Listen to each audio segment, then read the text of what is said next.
GST में concept है bill to ship to. Bill to ship to का मतलब क्या होता है सर, और उसको अगर हम अपने इनवॉइस के अंदर देखते हैं तो क्या मतलब निकलता है। कभी कभी क्या होता है कि किसी बिजनेस में बिल किसी और नाम के बनता है और गुड्स किसी अदर एड्रेस पर डिलीवर किया जाता है। ऐसे केसेस में बिल टू शिप टू का मॉडल यहां पे यूज किया जाता है। तो सबसे पहले समझते हैं कि सर बिल टू का मतलब क्या होता है। बिल टू का मतलब होता है कि जिस व्यक्ति कंपनी के नाम पर इनवॉइस बनाया जाता है। फॉर एग्जाम्पल मिस्टर राम एक पर्सन है जिसने हमसे गुड्स लिया। हम क्या करेंगे सर, मिस्टर राम के नाम से इनवॉइस जनरेट करेंगे, यानी कि बिल टू, हमने बिल किसको दिया, मिस्टर राम को, जो पेमेंट करने की जिम्मेदारी रखता है।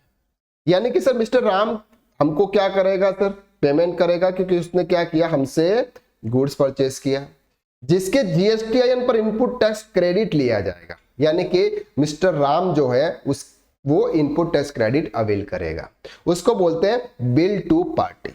अब बात करते हैं शिप टू। शिप टू का मतलब होता है कि सर जिस व्यक्ति पते पर सामान वास्तव में भेजा जाता है। जैसे राम ने बोला कि सर ये जो गुड्स मैंने लिया है, एक काम करो, आप शाम को गोडाउन तक भेज दो। कहां पे भेजना है सर, उसका जो एड्रेस है वो एड्रेस मिस्टर राम के एड्रेस से डिफरेंट होगा। दैट्स कॉल्ड, ये होता है बिल टू और ये होता है शिप टू।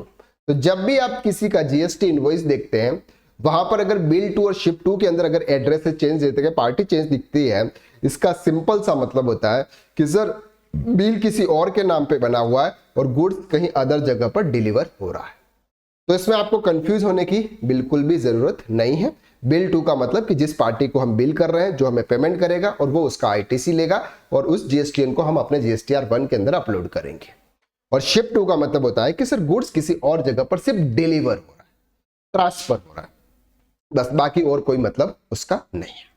अगर आप इसी तरह की जीएसटी और इनकम टैक्स की क्लासेस को ज्वाइन करना चाहते हैं, प्रॉपर तरीके से बैलेंस शीट फाइनलाइजेशन करना सीखना चाहते हैं, तो सबसे मिनिमम प्राइस में आपको कोर्स ऑफर किया जा रहा है सर बैलेंस शीट फाइनलाइजेशन, जो फाइनेंशियल ईयर 25-26 का अपडेट वर्जन होगा।